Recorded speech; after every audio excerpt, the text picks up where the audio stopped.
여호와가 이르노라. 너희가 완악한 말로 나를 대적하고도 이르기를 우리가 무슨 말로 주를 대적하였나이까 하는도다. 이는 너희가 말하기를 하나님을 섬기는 것이 헛되니 만군의 여호와 앞에서 그 명령을 지키며 슬프게 행하는 것이 무엇이 유익하리요.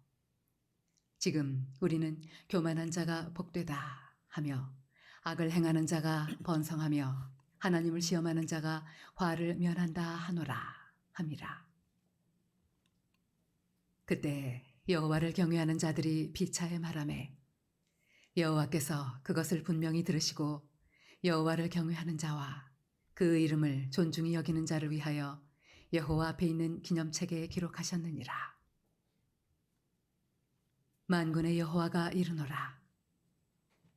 나는 내가 정한 날에 그들을 나의 특별한 소유로 삼을 것이요. 또 사람이 자기를 섬기는 아들을 아낌같이 내가 그들을 아끼리니 그때에 너희가 돌아와서 의인과 악인을 분별하고 하나님을 섬기는 자와 섬기지 아니하는 자를 분별하리라. 만군의 여호와가 이르노라. 보라, 용광로 불 같은 날이 이르리니 교만한 자와 악을 행하는 자는 다 지푸라기 같을 것이라.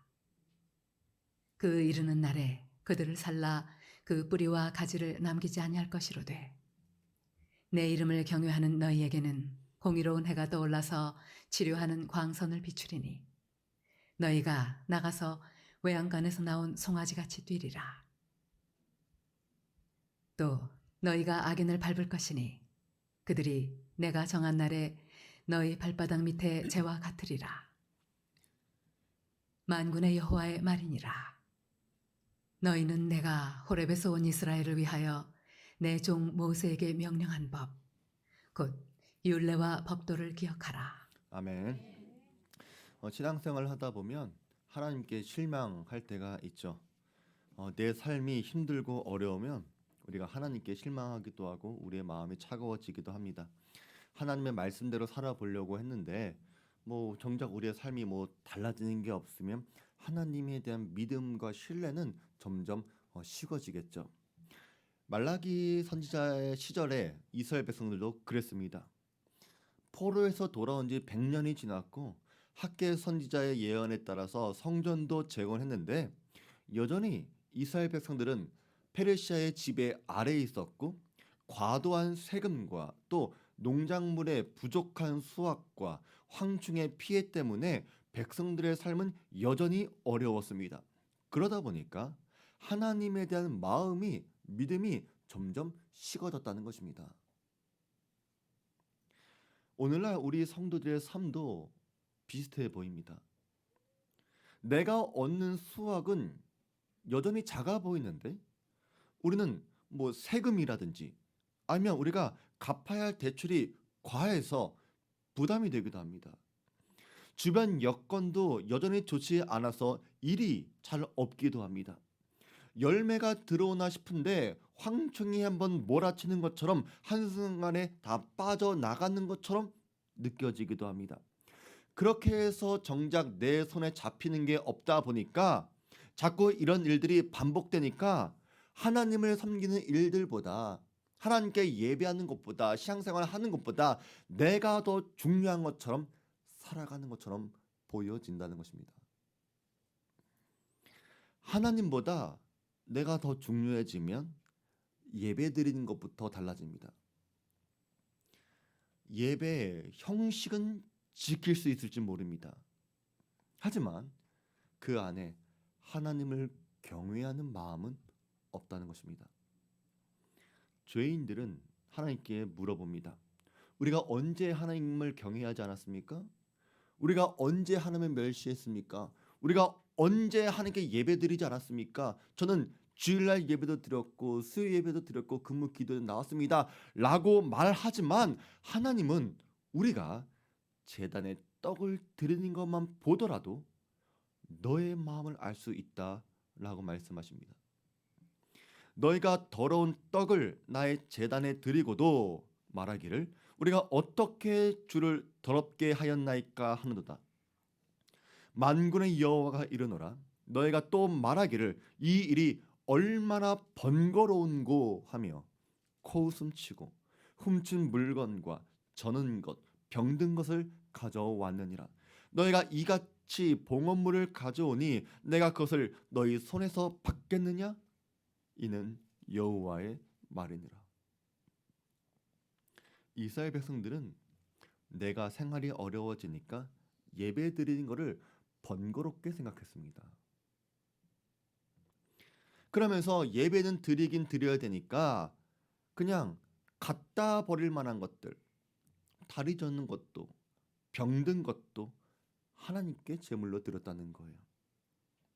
또 훔친 물건으로도 하나님을 예배했다라고 하는 것은 이미 저들의 삶 가운데 다른 사람의 것을 빼앗고 속이고 훔치고 다른 사람을 수단으로 사용해 버리는 게 더 이상 문제도 아니었다는 거예요. 원래 그렇게 살았다는 거예요.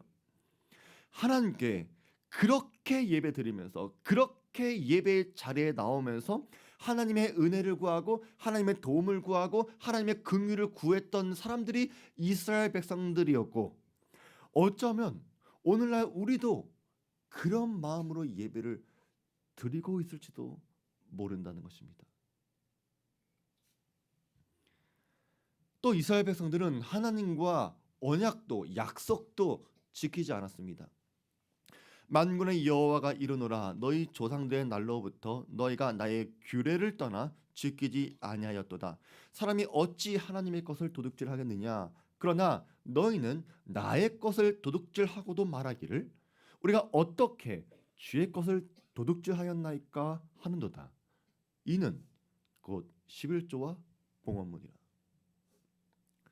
11조는 하나님과의 약속입니다. 언약이에요. 11조는 헌금이 아닙니다. 하나님께 영원히 속해 있는 그 땅을 우리에게 빌려주셨고 우리는 하나님의 것을 누리며 살아가고 있는데, 그러면서 이 모든 것은 하나님의 것입니다. 하나님께서 주셨습니다. 이것을 주인됨을 고백하게 하시려고 그 증거로서 11조를 드리게 하신 것인데, 사람들은 하나님으로부터 점점 마음이 멀어지니까 이 하나님과의 약속을 깨트려 버린 것입니다. 그래서 하나님은 그것을 시험해 보라 말씀하십니다. 그것을 시험해 보라 라고 하는 말은 너희가 11조를 시험해 봐라. 11조를 드리면 하나님이 복을 주시고 11조를 안 주면 복을 안 주나, 그것을 시험해 보라. 여러분이 그렇게 이해한다면 그것은 위대하시고 거룩하고 왕이신 하나님을 우리 수준으로 끌어내리는 것입니다. 아주 저질스럽게 만드는 거예요. 우리는 더 크게 생각해야 합니다. 우리가 하나님의 말씀대로 살면서 하나님의 언약의 신실함이 어떤지를 그것을 시험해 보라는 것입니다. 그래서 11조를 꼭 드려야 됩니까? 라고 하는 이 질문 자체가 나온다고 하는 것은 내 마음속에 11조를 드리고 싶지 않은 차가운 마음이 있어서 그런 거예요. 내 삶에 주어지는 모든 것들이 하나님의 은혜 가운데 주어지는 것들이고 하나님이 나의 주인이 되십니다 라고 고백하는 그리스도인들, 하나님을 사랑하고 하나님의 언약 안에 거하려는 사람들은 내가 수입이 많던지 적던지 상관없이 하나님과의 약속을 지키기 위해서 11조를 드리는 것입니다. 이거는요, 고민할 문제도 아니고 따질 문제도 아니에요. 근데 사람들의 마음이 차가워지는 이유가 뭐예요? 내가 일을 내서 돈을 버는데 그게 왜 하나님 거라고 얘기하는 거예요? 그거는 하나님이 나의 주인이 아니라 내가 주인이 되어서 그렇습니다. 하나님이 내 인생을 책임져 주는 것이 아니라 내가 내 인생을 책임지는 거라고 믿고 살아서 그래요.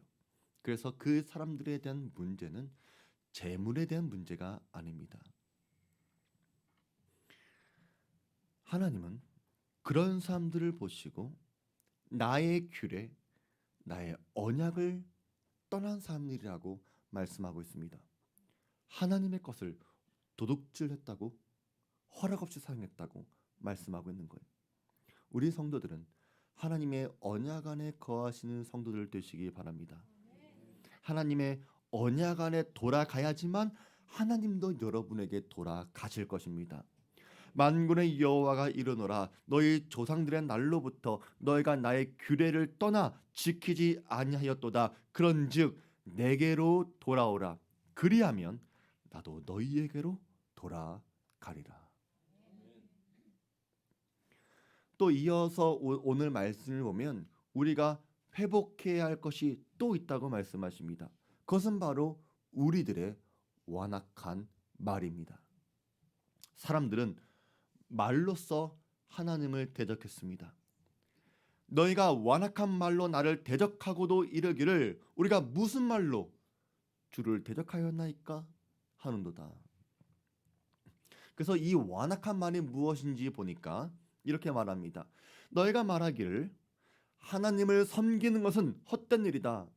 그의 명령을 지키고 만군의 주 앞에서 그의 명령을 지키며 죄를 뉘우치고 슬퍼하는 것이 무슨 유익이 있단 말인가. 이제 보니 교만한 자가 오히려 복이 있고 악한 일을 한 자가 번성하며 하나님을 시험하는 자가 재앙을 면하는도다 하는구나. 새 번역으로 본 거예요. 그러니까 이런 말이에요. 하나님을 믿어봤는데 교회 다녀봤는데 소용없어. 도움되는 거 하나도 없더라고. 나도 순종도 해봤고 성경도 읽어봤고 기도도 해봤고 전도도 해봤고 뭐 교사도 해봤는데 달라지는 게 없더라고. 차라리 하나님 없이 사는 게 마음 더 편해. 일도 안 하고 봉사도 안 하고 사람들하고 싸울 필요도 없어. 그리고 어떻게 시간도 없는데 내가 어떻게 무슨 교회를 가겠어. 교회에 가면 괜히 부담만 주더라고. 이거 해야 된다 저거 해야 된다. 그러니까 마음만 더 불편해. 그런데 뭐하러 교회를 나가? 그 시간에 돈을 벌어야지. 사람들 만나야지. 옆집 사장님은 교회도 안 나가던데 요즘 아주 잘 나가더라고. 나한테 여기 한번 투자해 보라고 하는데 내가 거기 투자하면 내가 훨씬 더 빨리 부자가 될 것 같아. 빨리 더 돈을 벌 것 같아. 어떤 사람은 하나님이 있으면 나한테 벌 한번 줘보라고 얘기하는 사람도 있는데 그 사람 아무 문제도 없이 잘 살고 있더라고. 이렇게 말하는 것이 완악한 말이라는 거예요. 그리고 이 말은 하나님을 대적하는 말이에요. 근데 문제는 그 말을 하나님께서 들으신다는 거예요. 여호와께서 그것을 분명히 들으시고 여호와 앞에 있는 기념책에 기록하셨느니라. 그럼 우린 이렇게 생각할 거예요. 아니 무슨 말도 못해? 무슨 말도 못해? 근데 그건요 여러분 생각이에요. 하나님의 생각은 다르다는 거예요. 주님은 우리가 말한 것들에 대해서 심판한 날이 찾아온다는 거예요. 선한 사람은 그 쌓은 선에서 선한 것을 내고 악한 사람은 그 쌓은 악에서 악한 것을 내느니라. 내가 너희에게 이르노니 사람이 무슨 무익한 말을 하든지 심판날에 이에 대하여 신문을 받으리니. 선한 사람은요 그 입에서 나오는 게 선한 것이 나올 거예요. 악한 사람은 아무리 겉에 포장을 하고 예쁘게 꾸미고 뭘 한다고 하더라도 그 입에선 악한 것이 나올 거예요. 근데 이 악한 말들은요 심판받는다는 거예요. 심판받는다고.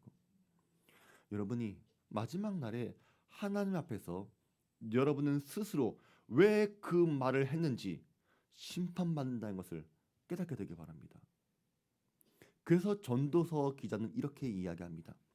너는 하나님 앞에서 함부로 입을 열지 말며 급한 마음으로 말을 내지 말라. 하나님은 하늘에 계시고 너는 땅에 있음이니라. 그런즉 마땅히 말을 적게 할 것이라. 우리가 하나님 앞에서 말을 한다고 생각해 보세요. 여러분 함부로 말할 수 있을 것 같아요? 우리는 좀 하나님이 없으니까 마치 하나님을 친구처럼 생각하는 것처럼 여길지 몰라도 여러분이 거룩한 하나님 앞에 가게 되면요, 엎드러질 수밖에 없습니다.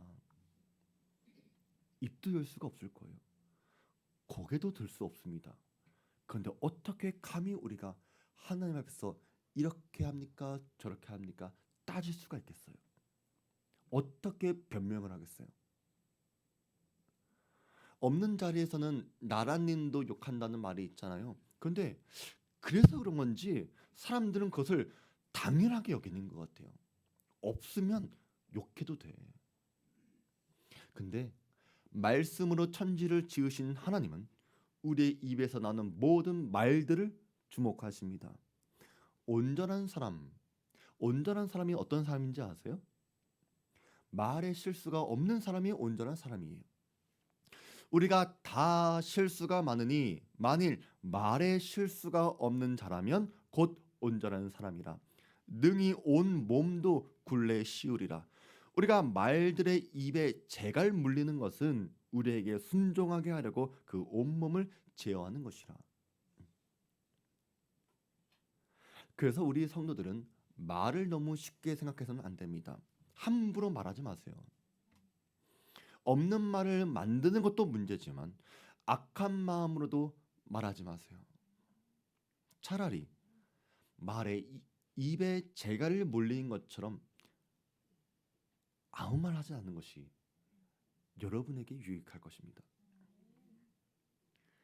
나는 너희에게 이르노니 형제에게 노하는 자마다 심판을 받게 되고 형제를 대하여 나가라 하는 자는 공회에 잡혀가게 되고 미련한 놈이라 하는 자는 지옥불에 들어가게 되리라. 누구의 말씀이에요? 예수님의 말씀이에요. 여기서 나가라고 한 단어는 돌대가리 막 이런 뜻인데 이런 말도 하지 말라는 거예요. 네? 왜요? 네? 뭐 바보 멍청이 뭐 이런 말 응? 우리 성도들 가운데 많이 좋아졌다고 생각하지만 여전히 입이 험한 분들이 있죠. 회개하세요. 회개하세요. 우리 이해순 집사님은 입이 좀 더 거룩해질 것 같아요. 아멘 하셨기 때문에 네? 회개하세요. 여러분 욕하는 것 때문에 지옥 갈 수도 있대요. 누구의 말씀이에요? 예수님의 말씀이라는 거예요. 근데 여러분의 입에서 하나님을 경외하는 말이 나오게 되면 하나님의 축복이 있다는 거예요. 여호와를 경외하는 자와 그 이름을 존중히 여기는 자를 위하여 여호와 앞에 있는 기념책에 기록하셨느니라. 하나님은 우리의 말을 들으시지만 하나님을 경외하는 사람들의 말을 특별히 기념책에 기록해 주신대요. 이것은 참으로 영광스러운 일인 것이죠. 여러분의 말들이 기념책에 기록되어 있다고 하니까 천국 가서 마치 도서관에서 기념책들 누군가 볼 거 아니에요. 상상해 보는 거예요. 그런데 여러분의 말들이 그 기념책에 기록되어 있다면 어떨까? 온 인류, 구원받은 온 인류가 볼 수 있는 거예요. 여러분의 말들이. 저는 우리 성도들의 입술에서 더럽고 험하고 남을 비방하고 헐뜯고 가치를 떨어뜨리고 불만을 이야기하고 원망하고 시기하고 남을 깎아내리고 욕하고 거짓말하는 것들이 하나님의 귀에 들리는 것이 아니라 선한 말들이, 사람을 살리는 말들이, 하나님을 경외하는 말들이 기록되어지기를 주의 이름으로 부탁을 드리고 또한 축복합니다. 여러분이 하나님을 진짜 사랑하는지 사랑하지 않는지는 여러분의 말을 들어보면 알 수가 있는 거예요. 여러분의 말에는 여러분의 생각이 담겨 있고 여러분의 믿음이 담겨 있고 여러분의 마음이 담겨 있고 여러분의 영성이 담겨 있습니다. 왜 여러분은 여러분의 기도를 들어달라고 하나님께 간구하면서 왜 하나님은 여러분의 그 험한 말을 안 듣고 있는 것처럼 생각하며 살아가고 있습니까?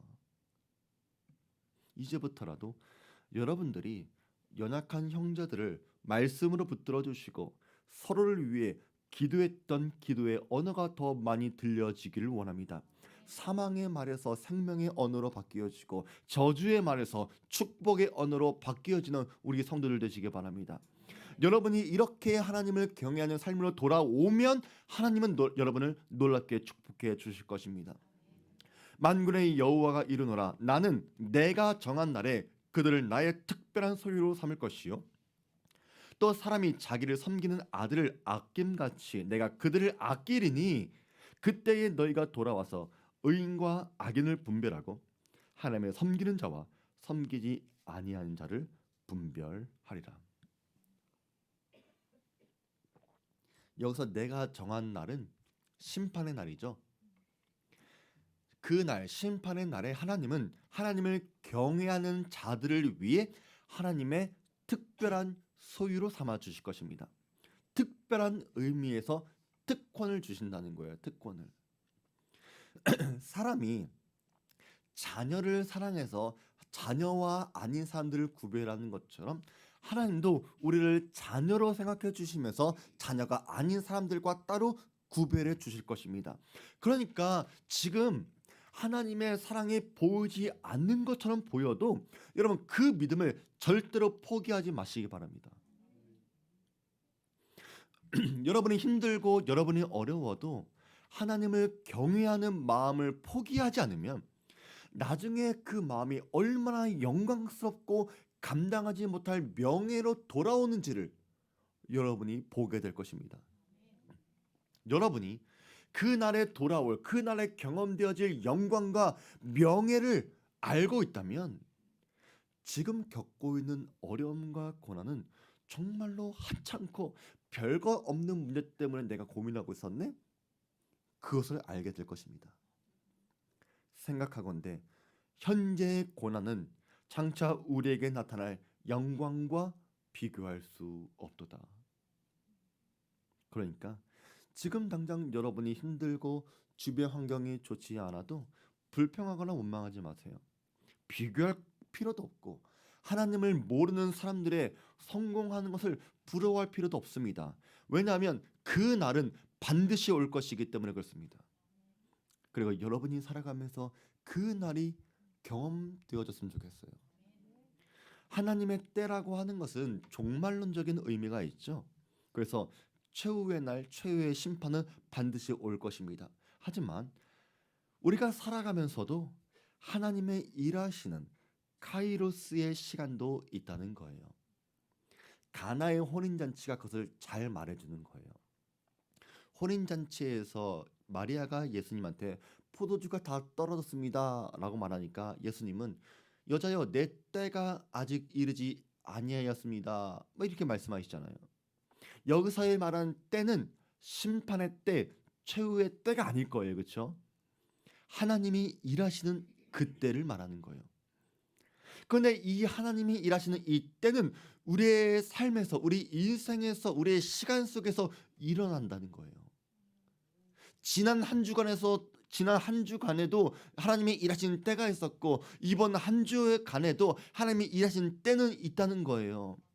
이 하나님의 의미 있는 시간이 내 삶에 찾아오면 그때에도 하나님을 경외하는 우리들과 하나님을 경외하지 않는 사람들이 어떻게 다른지, 어떻게 차이가 나는지 구별될 수 있을 것입니다. 그러니까 이 날이 오기를 기다리시고 오늘을 참고 견디시기 바랍니다. 절대로 입술로 범죄하지 마시기 바랍니다. 그날이 오면 공의로운 해가 떠올라서 치료하는 광선을 비출 것이고 그들은 마치 외양간에서 나온 송아지처럼 뛰어놀게 될 것입니다. 인생을 살아가는 동안에 끊임없이 악인들에게 밟혀있던 의인들은 그날에 악인들을 밟게 될 것입니다.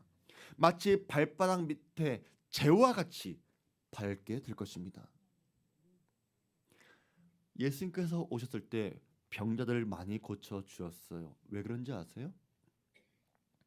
하나님의 나라가 이 세상에 찾아왔다. 그것을 보여주시려고 그러는 거예요. 예수님이 오신 그 때가 하나님이 말씀하신 그 약속하신 그 때라는 것을 보여주는 거예요. 여러분이 이 세상에서 살아가면서 믿음 지키며 살아가다가 신앙생활 하다가 교회 다니다가 수많은 상처들이 있을 것입니다. 아프기도 할 것이고 눈물도 날 거예요. 억울하기도 할 거예요.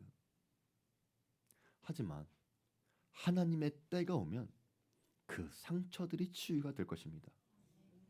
그래서 여러분은 내가 오늘 상처받을 것을 두려워하지 마세요. 특히 하나님의 일을 하다가 교회 일을 하다가 상처받을 것을 두려워해서 아무것도 하지 못하는 일이 되지 않도록 하시기 바랍니다. 주님께서 여러분을 찾아와 주시면 치유의 빛으로 바로 그 마음을 치유해 주실 것이기 때문에 그렇습니다. 그래서 여러분은 마라나타, 주 예수여 내 삶 가운데 빨리 찾아와 주세요 라고 기도해야 하는 것이죠. 이런 약속의 말씀을 내 마음에 품고 살아가게 되면 우리는 상처받지 않게 해주세요 라고 기도하는 것이 아니라 상처받을 것을 알고 있지만 힘있게 담대하게 씩씩하게 살아갈 수 있을 것입니다. 여러분이 살아갈 때에 보이지 않는 영적인 갈등과 전쟁은 참 많을 거예요. 세상에서 예수님을 제대로 믿기란 참 쉽지는 않습니다. 유혹도 있을 것이고 핍박도 있을 것이고 무시도 있을 것이고 조롱도 있을 거예요. 하지만 전쟁터에 나간 군인들한테 상처가 있는 게 당연한 것처럼 여러분한테도 영적인 전쟁과 갈등 속에 아픔이 없다는 것은 그게 이상한 거예요. 그러니까 아픔 당하지 않게 해주세요 라고 하는 것은 전쟁터에 나가는 군사들이 해야 하는 기도가 아니라 아픔이 있더라도 담대하게 나가게 해주세요. 내가 사명 감당하게 해주세요. 내가 교회 일 하게 해주세요. 내가 성도들과 교제하게 해주세요 라고 기도하는 것이 하나님이 우리에게 원하시는 기도 제목이라는 거예요. 그것이 군인이고 그것이 그리스도인들의 군사입니다. 하나님은 반드시 여러분을 고쳐주실 것입니다. 아침마다 새롭고 늘 새로우신 주님께서 어제와 다른 오늘을 살아가게 하실 것입니다. 그런데 이 은혜는 누구한테 주는지 아세요? 하나님을 경외하는 사람들한테 주시는 축복이라는 거예요. 하나님의 약속을 지키는 사람들, 약속 안에 들어와 있는 사람들한테 주시는 축복이 바로 이런 거예요. 교회만 다니는 사람들이 아니라 하나님을 경외하면서 예배드리는 사람들, 형제와 이웃들한테 신뢰를 주는 사람들, 우리가 물질에 대해서도 하나님의 관점을 갖고 사는 사람들, 내가 말할 때도 하나님 앞에서 말하듯 하듯 하고 바로 그런 사람들이 이런 은혜를 받는 거예요. 그래서 우리가 기도할 때 하나님 나한테 치유의 광선을 비춰주세요 라고 기도할 수도 있어요. 하지만 그 전에 뭐부터 기도하는 게 맞아요? 하나님 내 안에 하나님을 경외하는 마음을 회복시켜 주시고 우리의 마음과 삶을 새롭게 하시고 나의 입술과 나의 물질을 정말 하나님의 주인됨을 고백하면서 내가 나아가기 원합니다. 주님 내 삶 가운데 치유의 광선을 비춰주셔서 우리의 아픔과 슬픔과 눈물과 고통과 어려움과 그 모든 것들을 회복시켜 주시옵소서 라고 기도하는 것이 맞다는 거예요. 그렇게 해야지 하나님께서 일하시는 거예요. 공의로운 해가 떠오르는 것이고 치유의 광선이 우리 가운데 비춰지는 거예요. 하나님이 일하시는 그때가 되면 우리는 외양간에서 나온 송아지처럼 뛰어놀게 될 것입니다. 이것은 우리가 진정한 자유를 누리게 되는 거예요. 지금 여러분 마음속에 이런 기쁨과 이런 자유로움이 있습니까?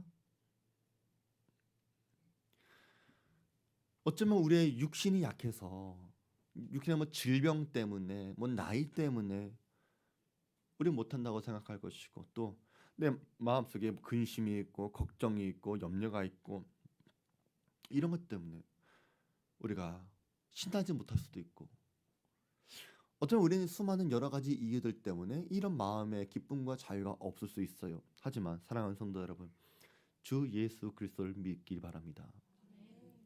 그분이 여러분을 자유케 하실 것입니다.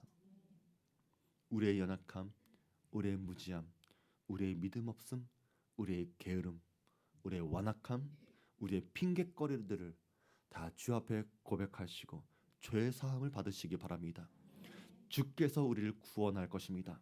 주님께서 우리를 기뻐 춤추게 할 것입니다. 비록 우리는 지금 넘어지고 쓰러지겠지만 반드시 역전될 것입니다. 또 너희가 악인을 밟을 것이니 그들이 내가 정한 날에 너희 발바닥 밑에 재와 같으리라.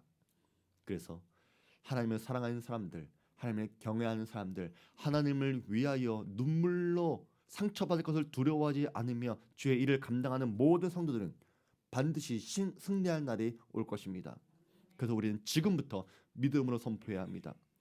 원수 사탄아, 그날이 오면 나는 너를 내 발밑에 재같이 밟아 버릴 것이다. 때로는 너가 나를 넘어뜨리고 때로는 너가 나를 비참하게 만들었지만 그 날이 오면 내가 너를 밟을 것이다. 우리가 반드시 이길 수 있다는 것을 믿는 사람들이라면 내가 잠깐 넘어지고 잠깐 피 흘리는 것 아무 상관없습니다. 잠깐 억울한 일을 당할 수도 있고 잠깐 가난하게 살 수도 있고 잠깐 속상할 수도 있지만 현재가 중요한 것이 아닙니다. 우리가 끝까지 포기하지 않으면 반드시 이깁니다. 그날은 올 것입니다. 그날을 바라보시기 바랍니다. 하나님이 일할 것입니다. 태어난 날이 있듯이 죽는 날도 반드시 있습니다. 이것이 확실한 것처럼 심판의 날도 분명히 우리한테 임할 것입니다. 우린 그 날을 준비해야 합니다. 그 날은 도적같이 임할 거예요. 도적같이 찾아온 그 날에 여러분은 심판의 날이겠습니까? 구원의 날이겠습니까? 그 날이 용광로의 불 같은 날이겠습니까? 아니면 광명한 빛이 비춰지는 날이겠습니까? 올 2024년도 한 해가 여러분에게는 후회가 없는 한 해가 되시길 바랍니다. 하나님께서 임하시는 한 해가 되길 바랍니다. 여러분에게 즐거운 일, 기쁜 일, 자유로운 일, 축복의 날로 인하여 송아지같이 뛰어노는 한 해가 되시길 바랍니다. 우리는 완전하지 않습니다. 그러나 우리가 예수를 믿기 때문에 소망이 있는 것입니다. 우리는 혼자가 아닙니다. 주님이 함께 서십니다. 그리스도인의 옷을 입고 새 사람으로 설 것입니다. 그 날을 소망하면서 우리의 예배를 지키시고 물질을 바르게 구하시고 사용하시고 아름다운 언어 행실로 인하여 우리 사랑하는 성도들의 하나님을 경외하는 그 마음이 나타나게 되기를 주의 이름으로 부탁을 드립니다. 말씀 기억하면서 우리 찬양하기를 원하는데요. 아까 우리 찬양했던 인내라고 하는 곡 우리가 그 말씀 우리가 그걸로 찬양할게요.